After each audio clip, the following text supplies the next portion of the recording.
بسم اللہ الرحمن الرحیم۔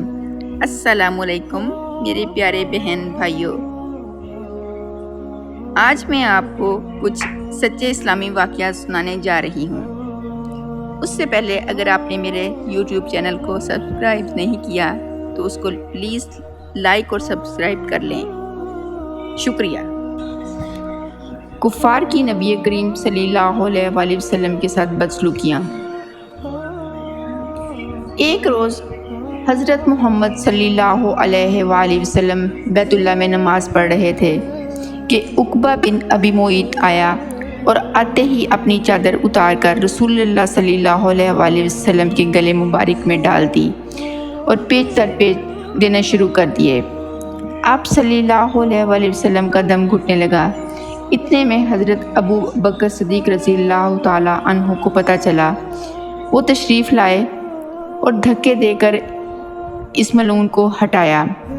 کفار نے آپ کو طرح طرح کی تکلیفیں دیں، کبھی جسم اطہر پر نجاستیں ڈالیں، کبھی گلے میں پھندا ڈال کر کھینچا، گھر کے دروازے کے سامنے کانٹے بچھا دیے تاکہ صبح سویرے جب آپ یا آپ کے بچے باہر نکلیں تو کوئی کانٹا آپ کے پاؤں پر چبھ جائے، گالیاں دیں، قتل کے منصوبے بنائے، جس میں اطہر کو لہو لہان کیا، قید میں رکھا۔ آپ صلی اللہ علیہ وآلہ وسلم کے صحن میں پکے ہوئے کھانے پر غلاظتیں پھینکی۔ آپ صلی اللہ علیہ وآلہ وسلم کی شان میں اس قدر گستاخیاں کی کہ اللہ کی پناہ۔ کبھی پاگل کہہ کر پکارا اور کبھی جادوگر، نعوذ باللہ، کبھی شاعر کہتے اللہ کی پناہ۔ ابو لہب نے تو ایک مجلس میں یہاں تک کہہ دیا کہ محمد صلی اللہ علیہ وآلہ وسلم تیرے مبارک ہاتھ ٹوٹ جائیں۔ یہ عبارت حافظ عبدالشکور کی کتاب صحیح اسلامی واقعہ سے ماخوذ ہے، صفحہ نمبر 9۔ قارئین، سرور کائنات حضرت محمد صلی اللہ علیہ وآلہ وسلم پر کس قدر سختیاں کی گئیں، صرف اور صرف دین کی بنیاد پر۔ اللہ تعالیٰ کا لاکھ درود و سلام ہو آپ صلی اللہ علیہ وآلہ وسلم پر اور ان کفار پر اللہ کی، فرشتوں کی اور تمام انسانوں کی لعنت ہو جنہوں نے آپ صلی اللہ علیہ وآلہ وسلم کو اس قدر پریشان کیا۔ آمین یا رب العالمین۔ ایک روز قریش کے ایک اوباش نے سر بازار حضور اکرم صلی اللہ علیہ وآلہ وسلم کے سر مبارک پر مٹی ڈال دی۔ آپ صلی اللہ علیہ وآلہ وسلم اسی حال میں گھر میں تشریف لے گئے۔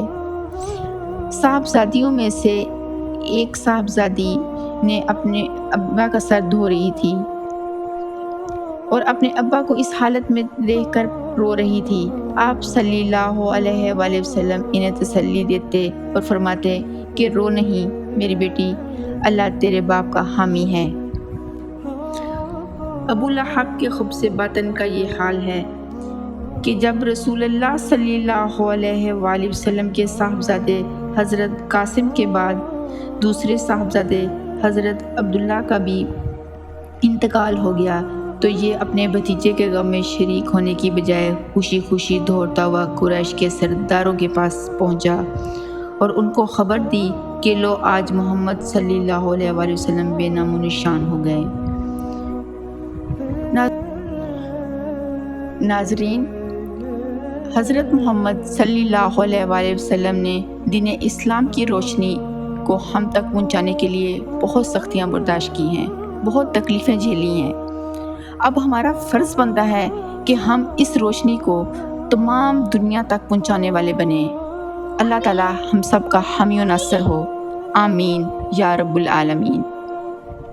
ناظرین، اگر آپ کو میری ویڈیو اچھی لگی ہو تو پلیز اسے لائک اور شیئر کر دیں اور میرے چینل کو سبسکرائب کر دیں تاکہ ہر نئی آنے والی ویڈیو آپ تک پہنچتی رہے۔